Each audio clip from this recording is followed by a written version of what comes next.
Hello and welcome to the Overly Animated Podcast, where we take animation seriously. We talk everything animation here, including Infinity Train, which we'll be getting into right now. I'm Dylan Hysen, and today I'm joined by Sam Quattro. Hello. Alex Bonilla. Hey. And April Collins. Hi there. Was that a 1-1? Hey, is that okay? We'll be glad ones. They didn't say the glad one or the sad one. It's Infinity Train. We're very excited to be talking Infinity Train all this week here for this special Infinity Train miniseries week that's airing on Cartoon Network every day at 7:30, and we'll be getting these podcasts out the same night. It's airing 2 episodes a night.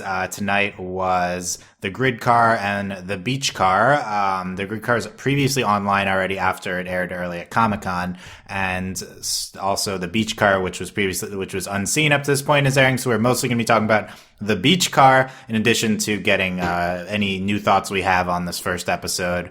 Check out our first podcast on Infinity Train, where we had a lot of speculation and stuff, and a lot of potential plot things. Probably less plotty, I guess, of an episode. We'll see if we speculate as much. We probably will every time. But overlyanimated.com. We have an Infinity Train iTunes feed. Search for that on your favorite podcatcher, and youtube.com/overlyanimated. Okay. How about reactions to this the second episode, and how are we feeling about Infinity Train, Sam? Oh god, I'm first. Well, I guess reactions to this episode, you could say the real friends. How does the saying go? Maybe the real friends are the maybe one-ones you made along the way. Yeah, Wow. yeah, something like that. I don't know. I don't Our like friend Needle would say something like that. That was basically my impression of the episode. But you know what? I watched it on like an actual big TV, and I didn't notice how beautiful the backgrounds were. In the first episode of the grid car, and I'm just like blown away. I'm like, wow, like this is like really beautiful, and I really appreciate how painterly and how detailed and artistic the backgrounds are. So I got to give the show props for that. Number one. My general impressions on this, I don't know. I was kind of like not so high on the beach car as I was on the grid car a couple weeks ago. I was thinking, well, this is kind of a means to an end. Tulip's a kid. This is the kind of lesson she needs to learn, friends instead of personal gain, blah, blah, blah. And, this is what we get in this episode. It's fine. It has a lot of good elements, has a lot of good jokes, funny lines, a lot of emotional moments. We get to learn more about Tulip and how she has a bulbous head, apparently. Maybe that's why she was named Tulip. I don't know. We'll get into it. But I was definitely more high on the grid car than the beach car.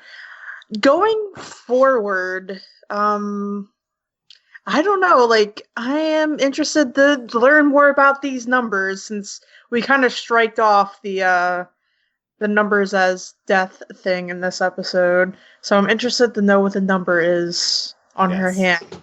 But we'll see. I also like Randall a lot. I think he's cool. I like his accent. But yeah, the beach car, it was alright. It was pretty good. Okay.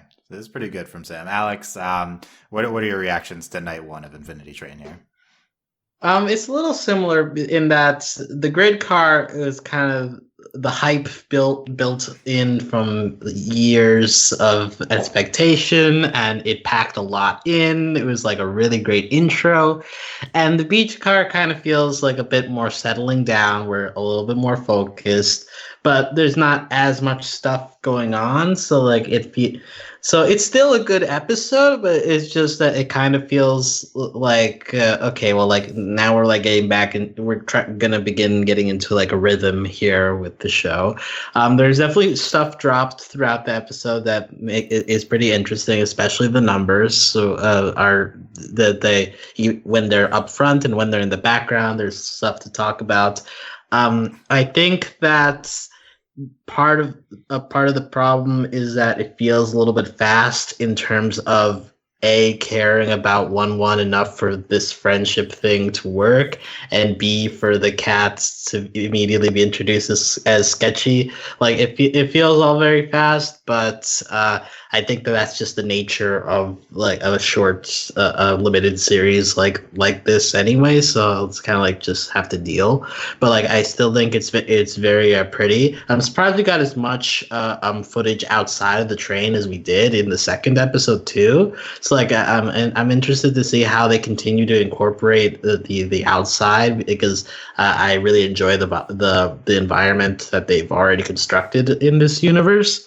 So I'm interested in that. And yeah, I think Sam mentioned means to an end, and it kind of feels like that in terms like we're setting up a bunch of stuff, and that's important. And I think that they do a good enough job of making it entertaining, but at the same time, the first episode was just so much that it did. It would be very hard to live up to it. And I think that while this is still a good episode, but I think that the intro just like did a lot of work, so it's kind of hard to compare the two. But this episode is fine, and we'll probably have certain stuff to talk about. Yeah. Okay.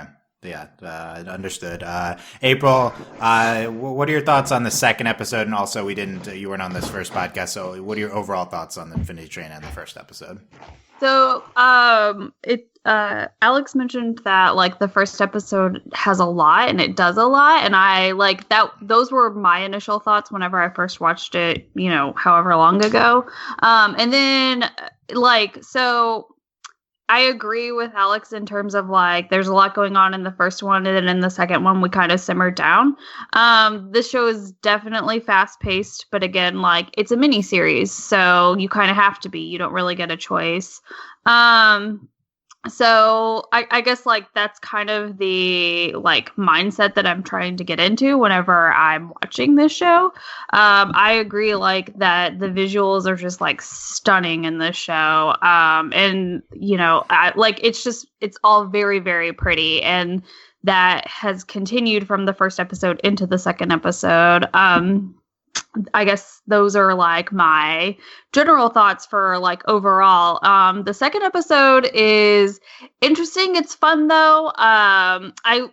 I wish we knew what the numbers were like exactly meant. Cause like we like briefly introduced them in the first episode, and then in the second episode, we're freaking out because the number's going down, which makes sense because we don't know what the number going down means. So there's that. The cat is, I don't know about the cat. I mean, oh no, she's sketch. Yeah, she's super sketchy. And it's interesting because she's like her introduction is her like trying to sell a pyramid scheme to Randall. So, which I thought was really hilarious because she's like, it's a donut mate holer. And I'm like, what? So, and it's just a pipe. That's great. So I think that like, I have a feeling that this like introduction to this character is going to be befitting of them later on. Obviously because like she gets really angry at the end of the episode. I mean, I would be too if you broke my flying machine. So, but like it's still like, in my opinion, it still seems to be like a very fun show. And it's like interesting, these sort of like different worlds that are created within these like train cars. Like she was doing crossword puzzles. Like that's great. Like just thought that was like a fun little thing. So, but yeah, like I'm still like very intrigued by all of it. Like I'm not as upset that I don't know what's necessarily going on. Just because like one, the visuals are very stunning, and two, like it's just like I'm here for the ride, literally, on this infinity train. So wow. Okay, that's a good line. Okay. And you have a flying machine apparently as well. Yeah. Yeah, that seems good. We'll talk about that. I want to talk about her, the cat's hovercraft.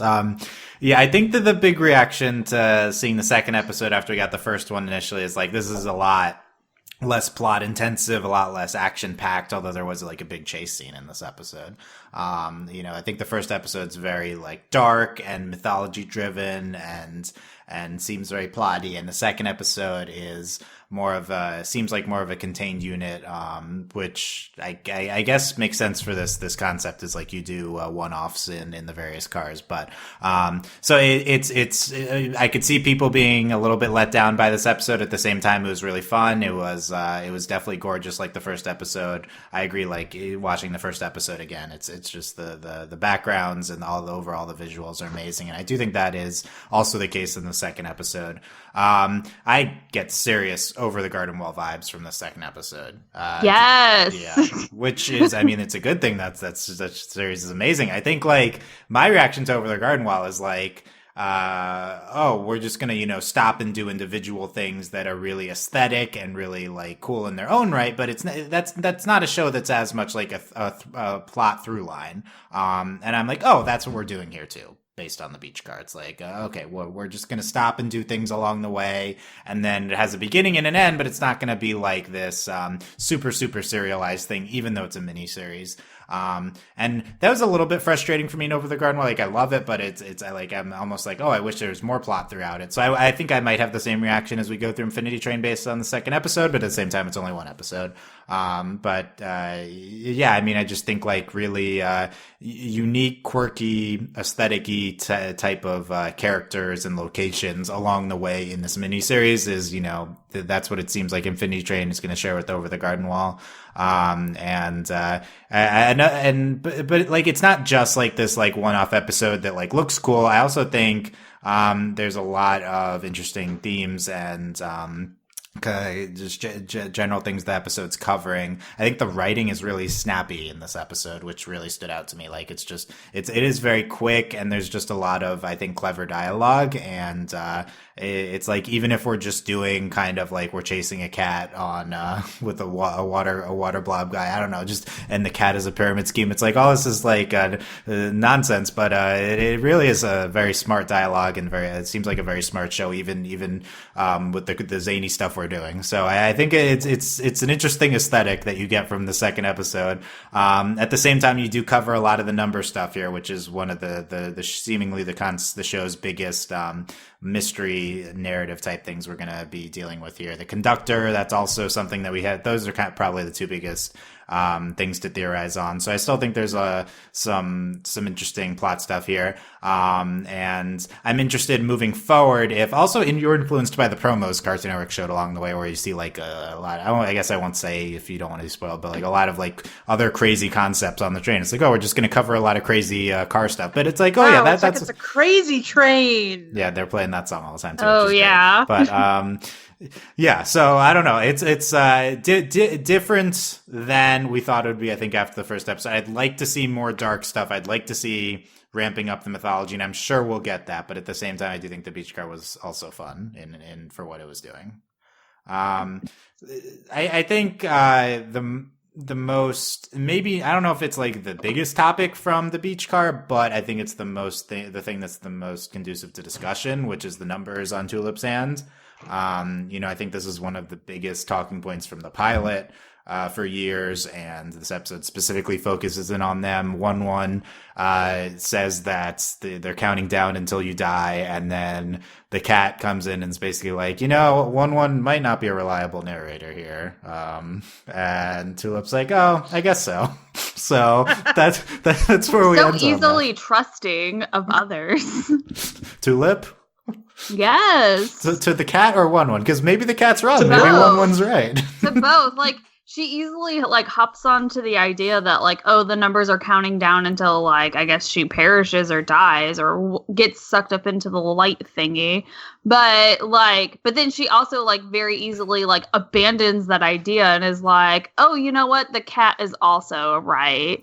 But, I mean, if you were going to trust any one person, I would trust, like, One-One over the cat, because like I said before, like, our introduction to the cat is her trying to, like, sell a pyramid scheme to Randall, who obviously is not the most intelligent character in the world, though he is quite enjoyable. So I wouldn't trust the cat. I'd be like, I don't know about that. But she's just like, okay, cool. Like, April, are you buying then that the number is actually counting down to her dying? I don't know what the number. I mean, they could So it's a very real possibility. But the cat also didn't offer up any other solution as to what, or like idea as to what the numbers counting down means. Yeah. So.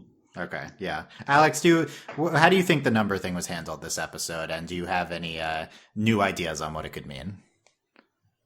Well, I think it was pretty interestingly done because everyone in this train is unreliable. So it's like I can't really trust that like One-One knows what's going on, but I also can't trust the cat because she's sketchy.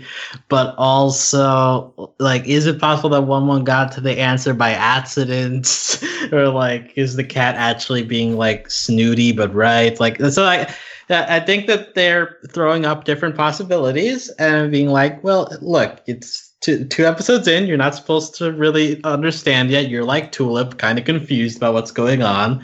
So I appreciate that part of the like just kind of setting up the mystery. I also appreciate that if you look like in the background, I think that the show does a good job of like continuing it even when it's not the focus of the scene. Because like later on, you like see like the numbers change in the middle of like Tulip talking. Like at first, like when she's focusing, it's like, oh, it's going down. But then like in the background, you see the numbers getting bigger again. Like it goes back up to 114. And then like near the end of the episode, it's like back down to 109. So like that also like brings up a couple of things like, oh, okay, numbers can go up too, even though like we're not really like paying attention to that like in the foreground, but in the background, that's info that they're giving you. So it's like, okay, well now I have to factor that in too. It's like, well, what is influencing the changes in like the middle of this episode. So I think that that's something that we should take into account when we're theorizing. And I don't know if that helps or hurts the case of this means death or if it's something more complex than that. But I think that opens it up to be more complex. The fact that like we can go in both directions. I have an idea. Yes. I have the same theory. Okay. Do you remember the show 100 Deeds for Eddie McDowell or whatever it was called? Or 100 Good Deeds for Eddie McDowell? It's like this kid turns into like a dog and he has to do like 100 good deeds to be back into a human and got canceled and he never got it. Anyway, so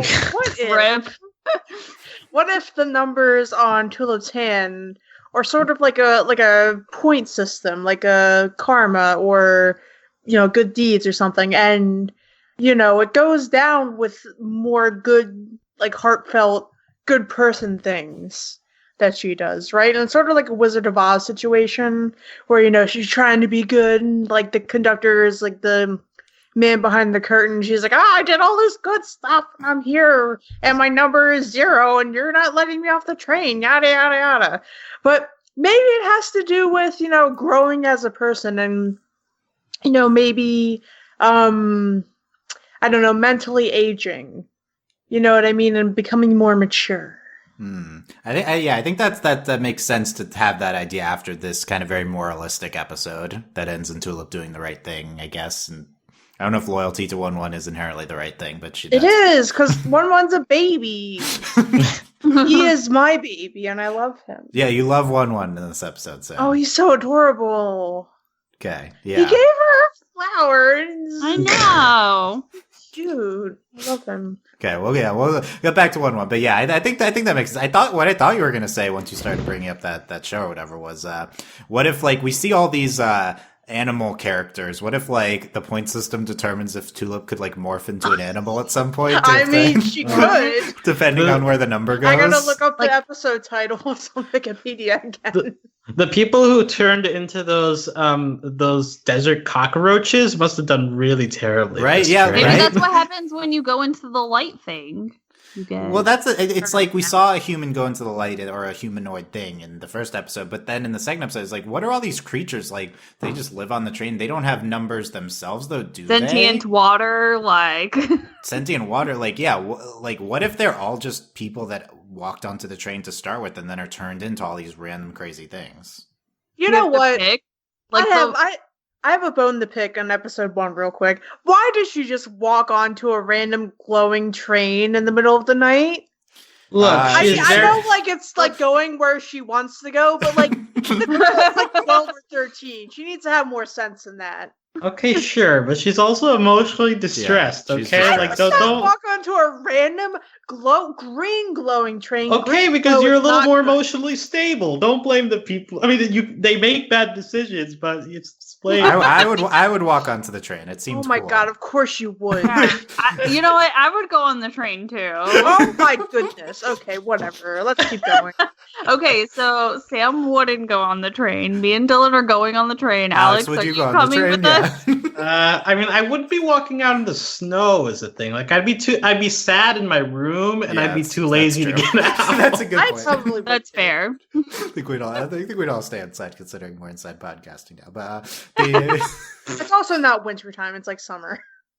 yeah, Like yeah. fall.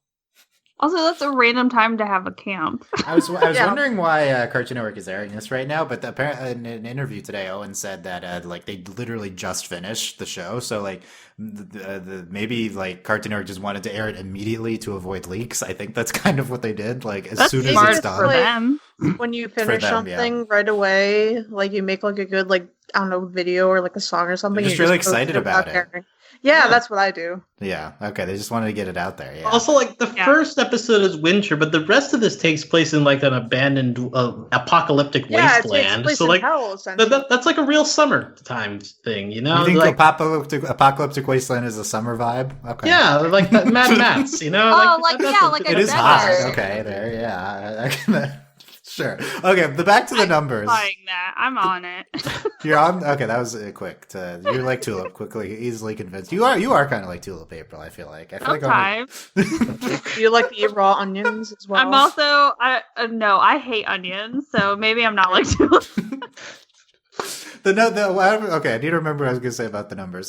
This is. I think it's. I think I agree that the. I like how the episode handles it. Certainly it moving up and down in the background. That's really nice. It's subtly giving us information without having to comment on it too explicitly. The thing I like is that one's like, oh, it moves down one, and one's like, oh, it's just going down until you die. And my reaction was like, no, stop it. This is the stupidest answer. First of all, why are you telling us right away? And second of all, it counting down incrementally until that's like this most simple answer. And then they subvert it. So I liked that because I had a very visceral reaction to that being the explanation. Wow. It's like, no, that's not true. I don't accept that. You can't Dylan just tell thinks- me things.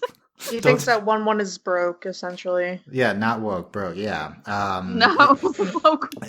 I hated that explanation, and I'm glad that's not true. So we got that out of the way. Like But this is is it not true? Well, okay, Yeah. we could go, if it went back to it at the end, then that's kind of subverting it on its own, right? But give the level one explanation right away, right? And then no appreciation for that. And then then you get on to more complex things as you go here. So I think this is in that regard, I think it's a pretty simple way to handle it to start with. But yeah, I like setting up the number as the big mystery of the show, along with the conductor. I think this is like the thing people latch on to immediately. It's just a really cool visual. It's a really intriguing concept. And even though we have maybe a less plot heavy episode than I assume others will be, I think like this being the center of it, or at least a heavy through line, is a really good idea. And I'm still interested in where we're going with the number. And I don't know. I'm kind of interested in the thing I said before, where the people that go on the train could turn into different things based on the number system. But at the same time, I do think it going up and down makes me think it's not like any sort of simple, like, I don't know if it's scoring you. I don't know if it's going to something, right? I think like, the up and down and the randomness of it seems purposeful. I don't know. The morality thing I think is fits this episode, but is probably it's going to be, I think, too neat of a concept. Wow. I assume at some point we'll explore if it's tied to location. But you think that's probably not true as well, because it just fluctuates so much here, right? Like, It fluctuates within the same car. within the same car, so it's probably not location based, but that would be a natural thing to explore as well. Is it like a population count of people on the train? Is it? I don't know. I'm just thinking things here. But I want to know. My biggest reaction to like this random water dude and this cat is like, why are they here? Like, what is going on here? Like, They live there. It's their house. Why? No. How? Don't Because it's an question things. infinity train.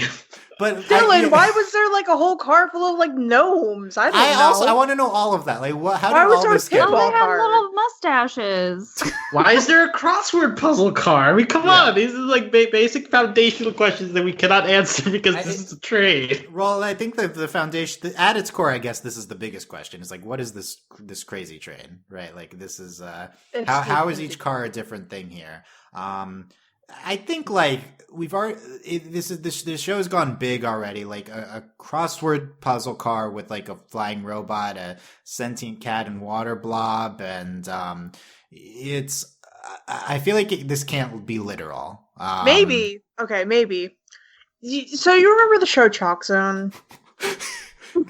Yeah, Shut up, I'm telling vaguely someone yes. this. So, in Chalk Zone, if I remember correctly, you know, different people in the zone could create different worlds, and you go in Chalk Zone, you draw something, whatever.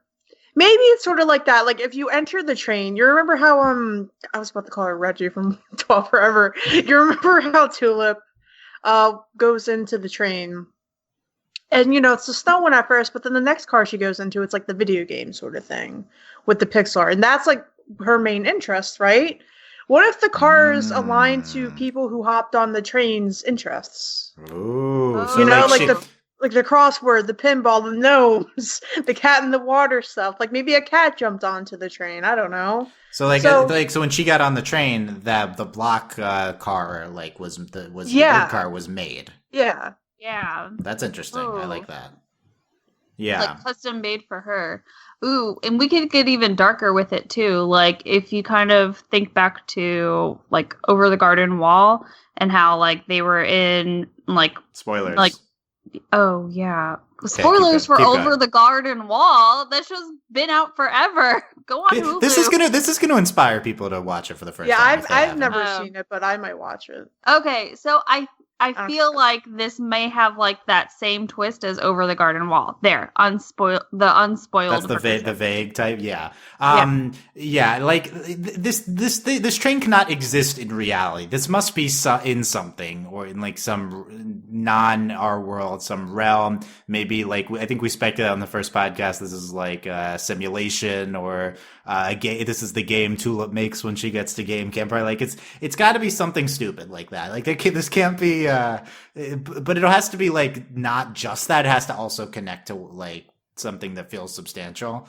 But yeah, I don't know. That's one of my biggest reactions from like the trying to solve the mystery is like we're going really crazy right away with the type of stuff that's in the cars. Like this is distancing us further from reality. So I think that's worth noting when we're theorizing. And we haven't even gotten to the Corgi Kingdom yet.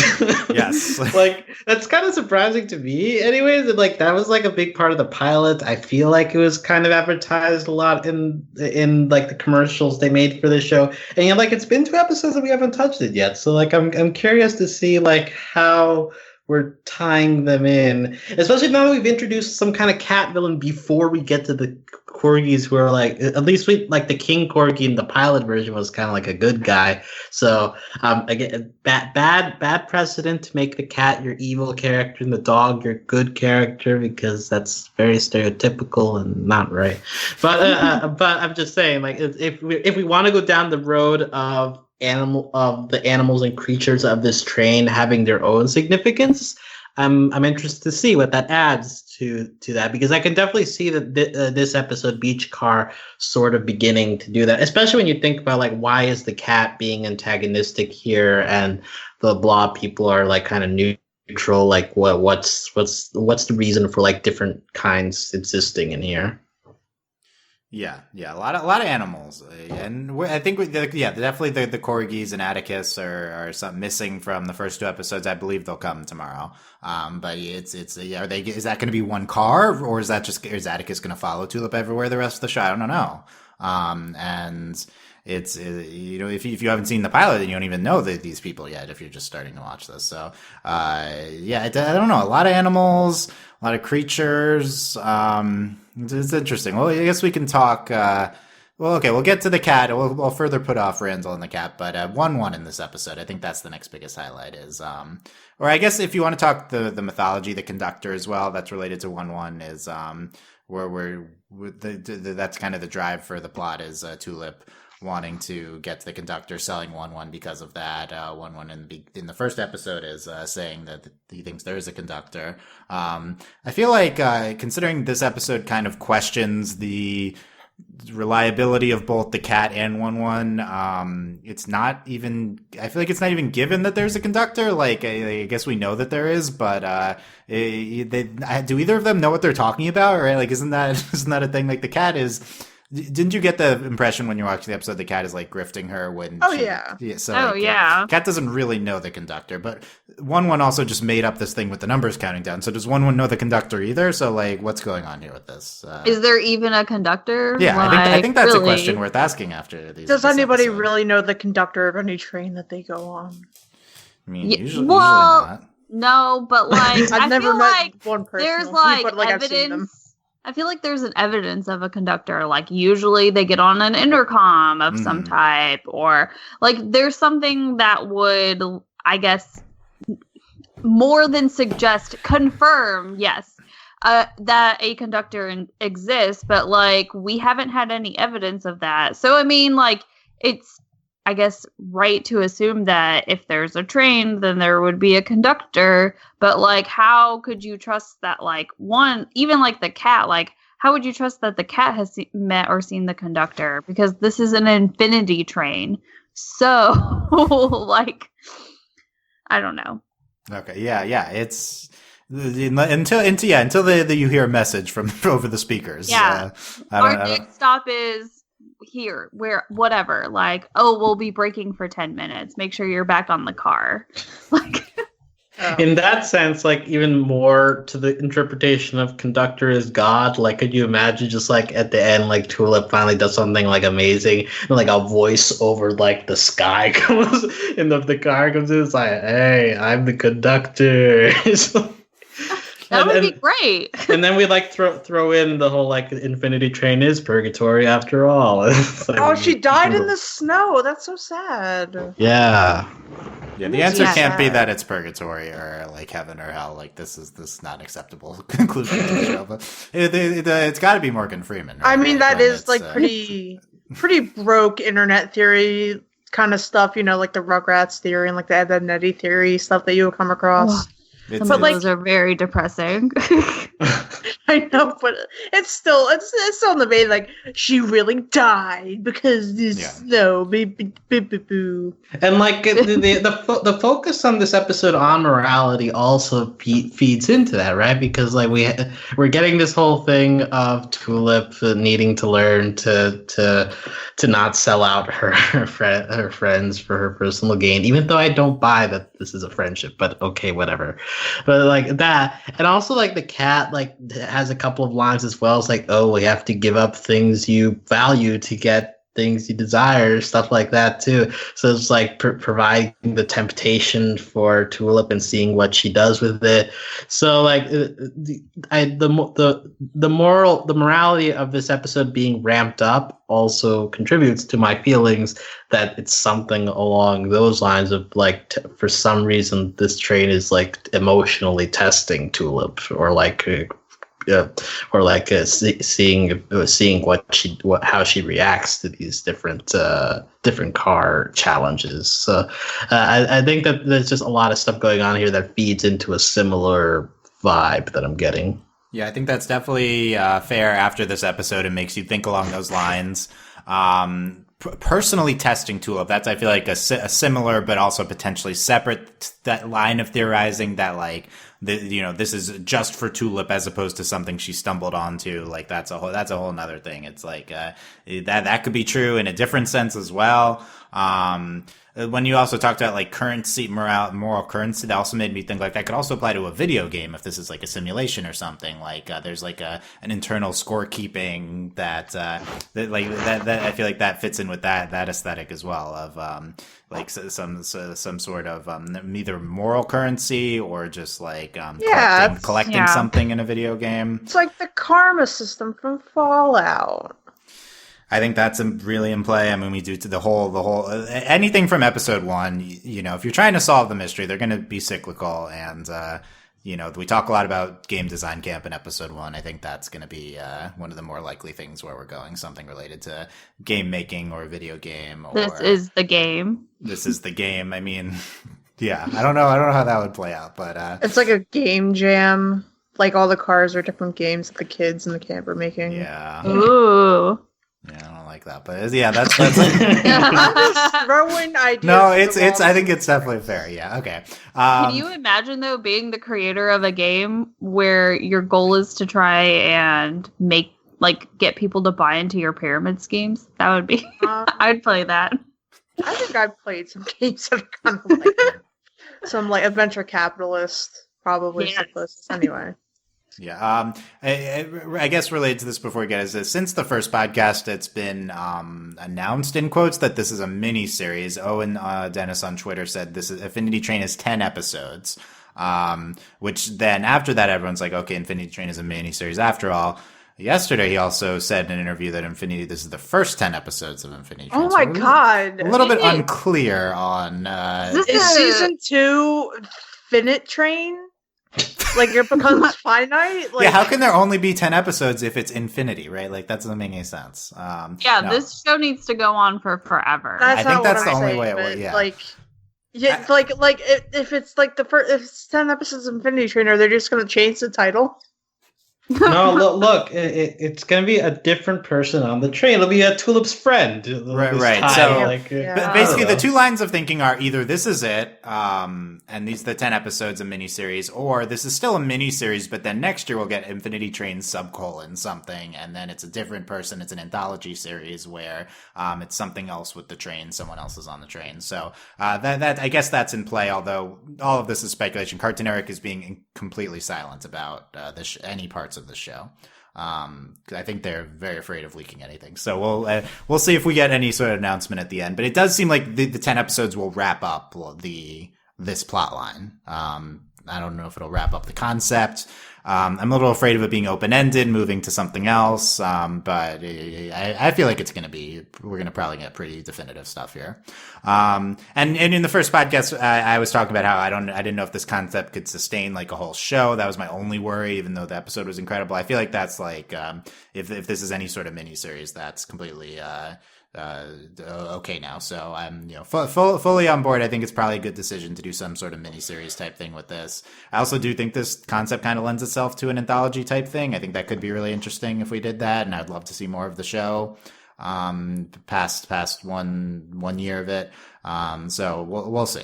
But yeah, for now we're just looking at these 10 episodes, and let's get back to One-One, who Sam was a big fan of in this episode. Yeah, he's so cute. Episode's very focused on One-One, I feel like, and then One-One's like sold, and then she's getting One-One back at the end, and I guess my reaction was like, I feel like One-One's the only thing you can have any sort of emotional stake in other than like Tulip herself and her parents thing from the first episode. I think it's like, if you're going to, in the second episode, have emotional stakes over something, One-One's like an easy in for the audience, inherently sympathetic. I feel like a lot of people are going to be big One-One fans. So, I think it makes sense to do what we do with One-One in this episode. Are we, April, how much were you feeling the bond between One-One and Tulip?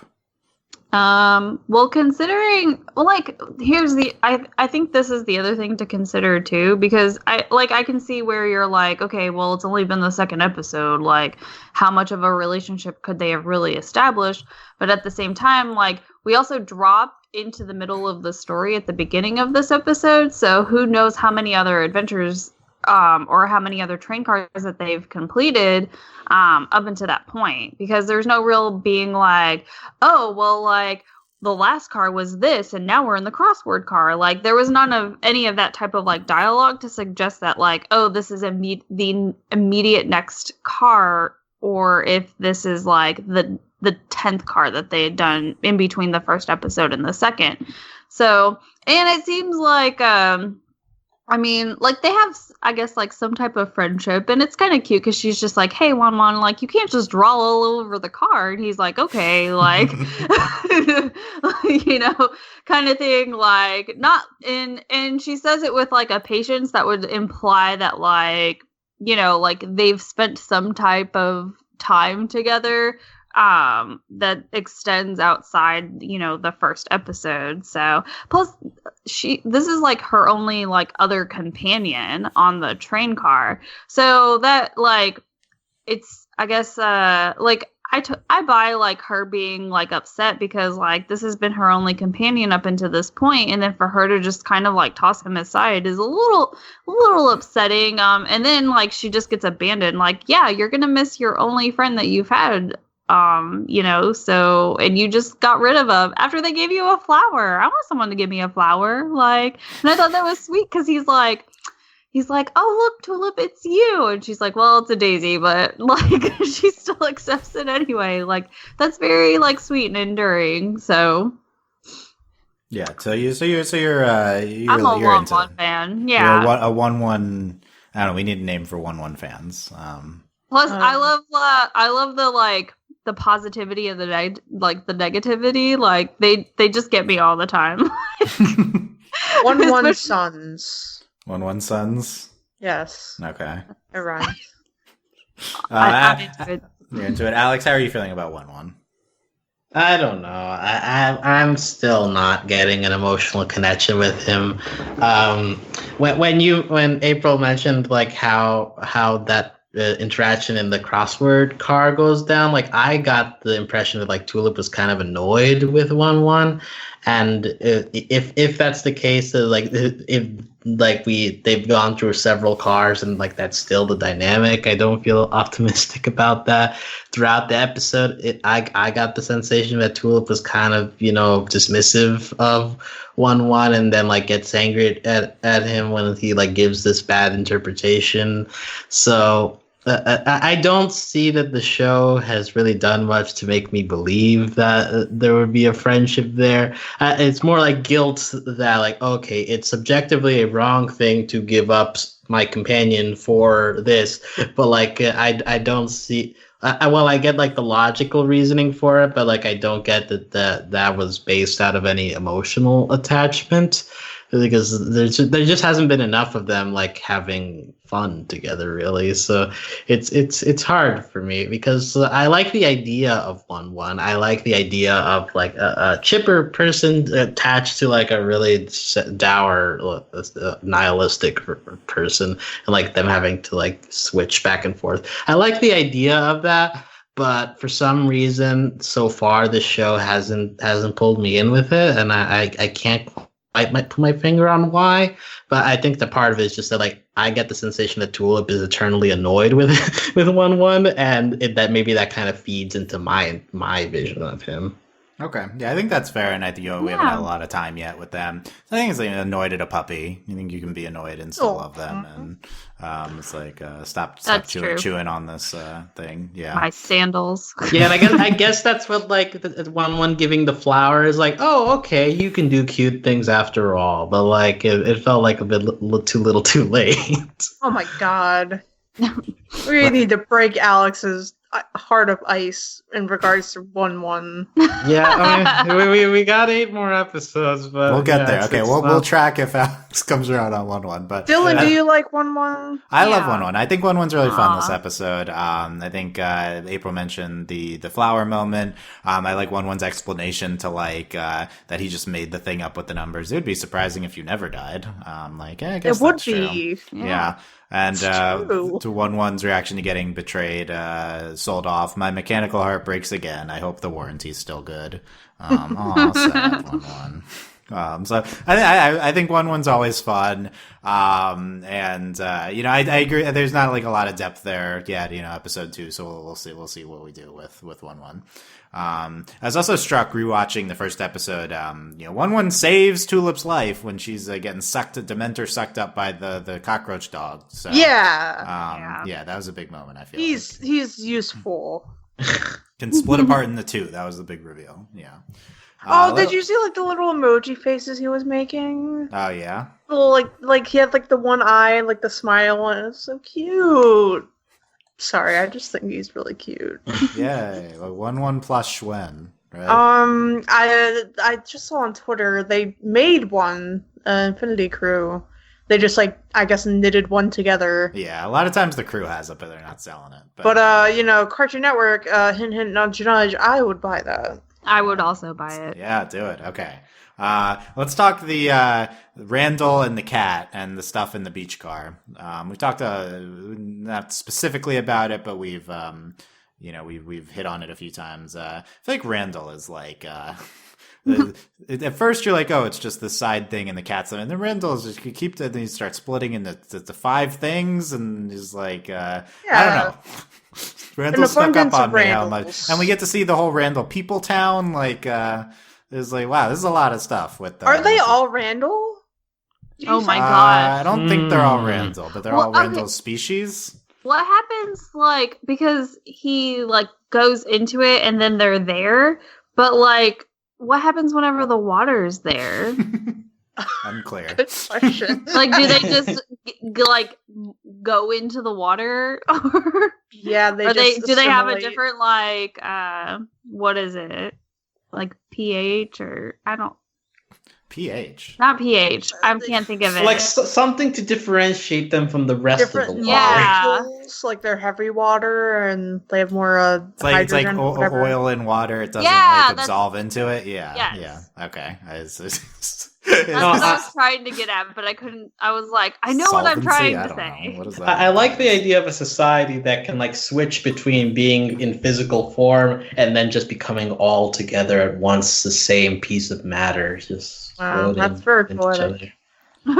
Yeah, that the sandcastle world, underwater world. This is the part that felt most over the garden wall to me. Is this when we went here? It's like, wow, okay, getting that vibes. And I was pretty impressed that we just do this and we're there for a minute or 2, and then we're going back. It's this is a lot of complicated design, I think, for this brief location. It was really cool. You get to Tulip tries to get the gear from the salesman, and they sell him on the hair, the daisy, the daisy. Yeah. So, yeah.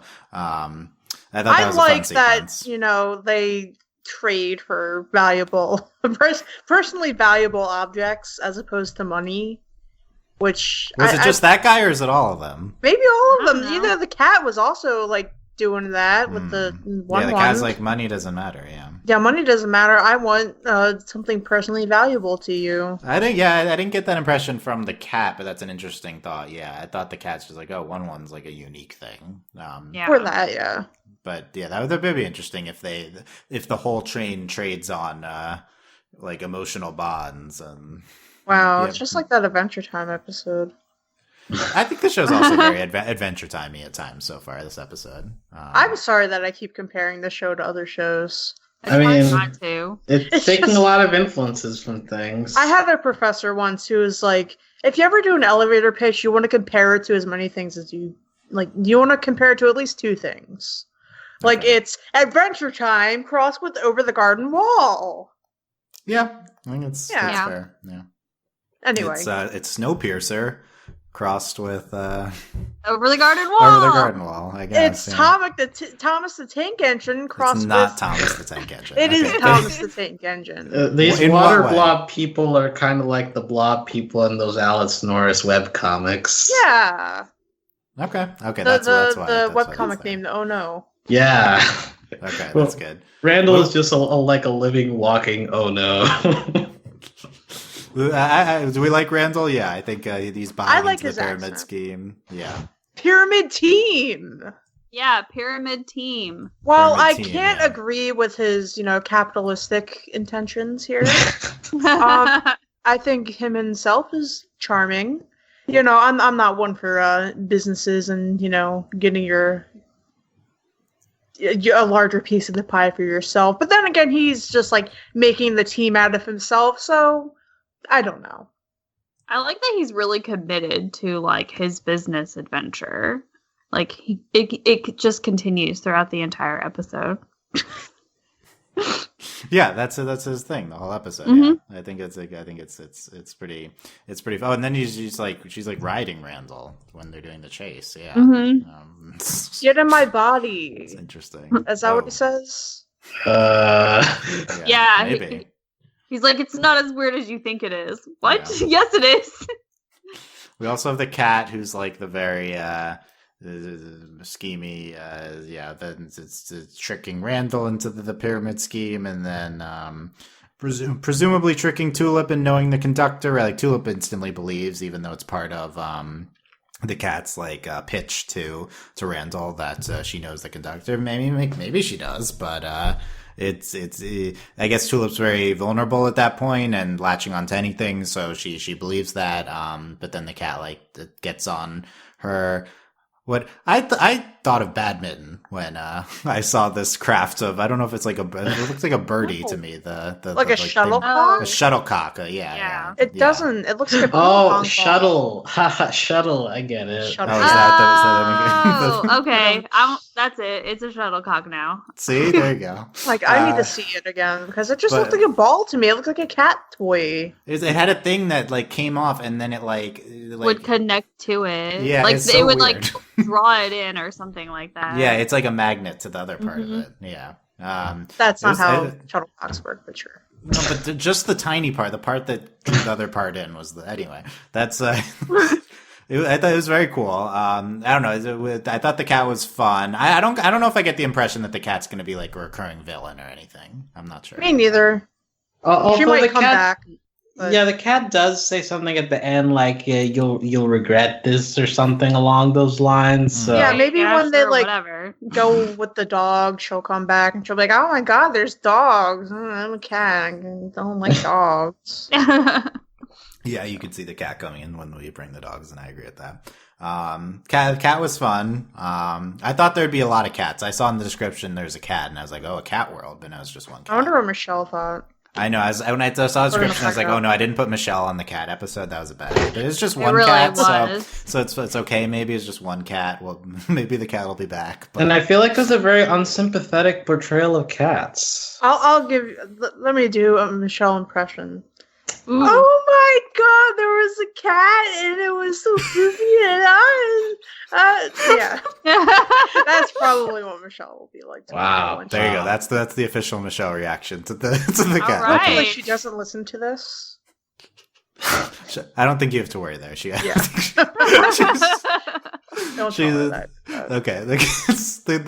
It was the cat. Yeah, it was good, and the chase scene, and what else we got? So the cat's craft is short circuit. Does she go away at the end? I don't know. I don't remember. But we'll see. Well, I mean, I mentioned this at the beginning, but like this whole chase scene outside the train is pretty interestingly done. Like it's kind of down like a trench, kind of like Star Warsy almost. Where like they're like going down like a canyon on top of this train. Like on top of the train, right? Yeah, and it's like it's being like filmed at kind of like an angle going on. And they do interesting stuff with like the water blob like kind of sneaking through the cracks in the middle, so like it ends in a creative way. So I really enjoyed the chase sequences. Can be very hit or miss a lot of times, but I think that this does it pretty interestingly and uses this whole setup pretty well to make it compelling, even though like it's it's just like one person chasing another person at the end of the day.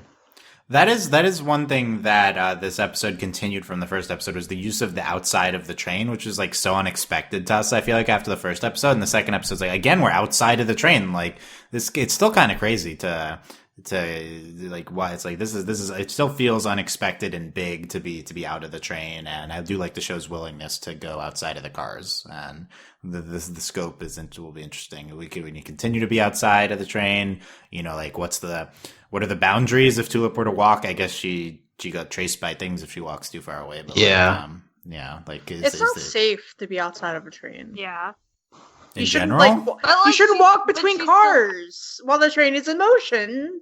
Once it stops, you can get off and you can go where you're going to go. I wonder how much train research they did for this show. I mean, when those wheels are turning, it looks pretty realistic. At the very least, visually, yeah. How many hours of train moving videos did they see? Probably a lot to animate. Yeah. Okay, we'll get these answers. But what else? What else in the episode? I mean, I think the whole thing with the tulips, how she got her name, and she like had a breathing thing, and then it's like recovered, and that's like it's the flower, and at the end, one's like bounce back, just like when your parents hatched you.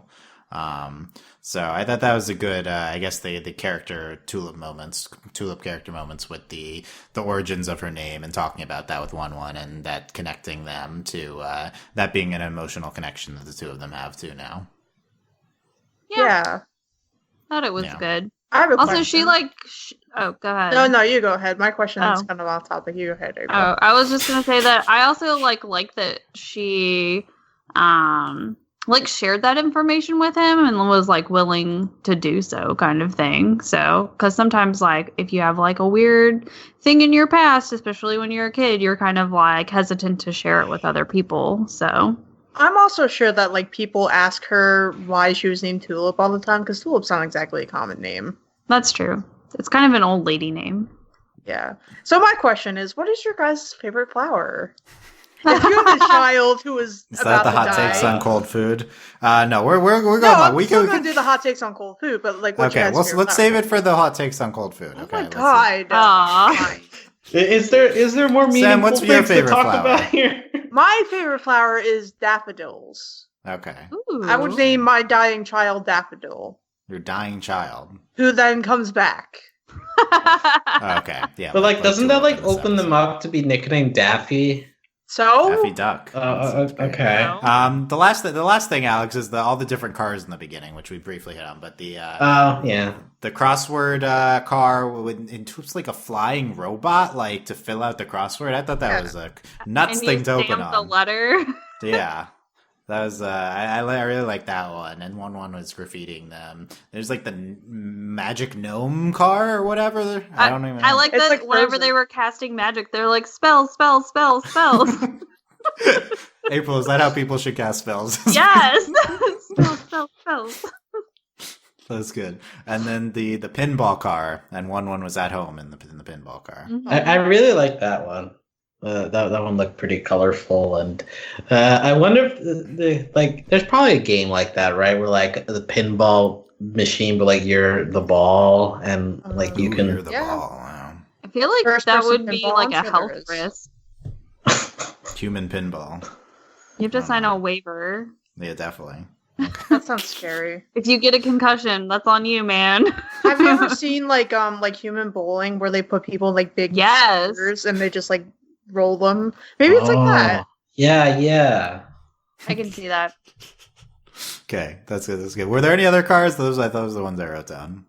There's a lot of cars we saw in promos. We don't want to confuse them, but Yeah. yeah, I don't know. Well, we should have spoiled these crazy cars we're gonna see. This car where the cat and the blob people are is like feels like very much out of a painting too. Like it's just kind of like a valley, a little lake, you know, kind of pale green Nice grass. landscape. Yeah. So that car looked very peaceful. I would want to have a picnic in that car. A tad impressionistic, maybe a little bit of Monet in there. Yeah. Okay. Yeah. Okay. Oh god, I'm Okay. gonna have to pull out like my art history knowledge for the show. Sam, what was your hot takes on cold foods? Hot takes on cold Onions? food. Donuts. Yes. Oh, Oh. but they were referring to the So- shape donut, not the food, though. Is donut a shape? Or Yeah. is that just a circle? With a Well, hole look, in it. With a hole in it. I would argue it is it's a combination of shapes. When you have a big circle and a little circle, you're allowed to call that a donut. Yeah, I think that's But the yeah, little that's the donut circle has to maker. be inside of the big circle. Yeah. Yes, that's true. That's true. Okay. I mean, they weren't technically donuts because they weren't made out of dough, but donuts. I like donuts a lot, but it depends on the donut. One of my favorites that you can get mass produced is the blueberry one from Dunkin' Donuts. I also just like, plain strawberry with sprinkles, whatever, cream, powder, etc. I don't really like raspberry or jelly filled. That's not really my jam. Donuts are good in moderation. Raspberry jam. Jam. Yeah, I agree with the moderation. Chocolate donut's the best. Obviously, I think that. Bavarian cream is like a pure chocolate donut, not just like the. It's like you get like chocolate, like chocolate frosting, and then sprinkles on top, and no, that's a lot of chocolate. Bavarian I don't think the donut itself is great, probably not chocolate. But Krispy Kreme is glazed. Like, that's simple, but like you put that in the microwave for like 15 seconds, and it's heaven. Mm. Okay. Yeah. There's also Federal Donuts in Philly. They make really good vanilla spice donuts. I tried one of their cinnamon spice donuts at the ballpark. A lot of sugar on that. You need but to like get it was vanilla very spice. soft. Have you ever been to like one of those really crazy donut places No. that they're like they've got like fruity pebbles on them, Jesus. or really they're like I feel like they're everywhere. That seems like Cold Stone Texas. Creamery levels of like like a froyo place, like but a they'll have donut like place. themes and stuff like that. I assume that's like the Voodoo Donuts. They sponsored Yes. the Steven Oh, Universe. yeah. Mhm. I I've saw the been picture to of the Voodoo donut. Donuts, and it's a lot of sugar on a single donut, but it was That very sounds good. great. So That's in favor of a lot of sugar. Also, they got the Steven Universe movie promo. Speaking of that, during Oh yeah, we did. Infinity yeah, Train. Oh, yeah, my actual hot take with donuts that have stuff that like fall off of it, like sugar or sprinkles, too messy. You need the glazed donut in that sense is why It is it's like the messy. ideal version of a donut, because it still tastes good, but also you can eat it, and the only thing that's messy is your hand. You don't have to worry about But the like wiping thing is- yourself. but sprinkles are fun. I Well, really they're like fun, but they're powdered- work, and I don't want I to like- work for my food. Oh, you like powdered donuts? I like powdered cream-filled donuts. Okay, that's good. I'm cutting You this off. guys still need to say your What? favorite flower, so like. And No then- flowers. Sam, final thoughts on this Infinity Train night. All right. It was good overall. Can't wait to go into tomorrow and beyond. Good. Thumbs up. Into the infinite, yeah. Yes, into the infinity. Into Train. The infinity. into the infinity. Alex, Great. final thoughts. My favorite flower is the kind that's used to make donuts. The cats are great and should not be villains in media anymore. Cats are nice. And One-One, it'll take more than two episodes for me to like him. So Okay, that was a good one. Alex is very much coming from the new cat owner perspective. I feel like with these. Yeah, takes on for the sure. cat. Yeah. Okay. I'm sensitive, all right. Dog owner April, what are your final thoughts? On? Ooh, calling me out. Wow. Final thoughts. I really appreciated Alex's joke just now about flowers. My favorite flower is an anemone, and I look forward to anemone, not the sea Finding Nemo? creature. Yeah. There's an actual flower. Ooh, I gotta Okay. look it up. Yeah, it's very beautiful. So that's my favorite flower, and I look forward to the next episodes. Yes, tomorrow. We're looking forward to whatever. I don't even want to get into the titles. We'll experience it tomorrow, and we'll be back for coverage of episodes 3 and 4 of Infinity Train. Let us know what you thought of the beach car and the night 1 of Infinity Train in the comments at overlyanimated.com, youtube.com/overlyanimated. Make sure to subscribe to not miss the future podcasts. Come talk about it with Infinity Train with us in our Infinity Train channel on our Discord at overlyanimated.com/discord. And consider supporting us via Patreon at patreon.com/overlyanimated. Thanks to our current patrons, especially our patron of the podcast, Hugh, aka Hugh Neutron, and thanks to our patron executive producers, Ryan, Steve, Alex, Beatrice, Hugh, Michael, and Needle. Check out other stuff at overlyanimated.com, including She-Ra, Princess Power Season 3 coverage. Also a bunch of stuff. Very busy month and time period for us, but we're going to be focusing in on Infinity Train here this week and looking forward to talking about episodes 3 and 4 tomorrow. So thanks for listening, guys. We will see you then. Bye. Bye. Bye. Bye.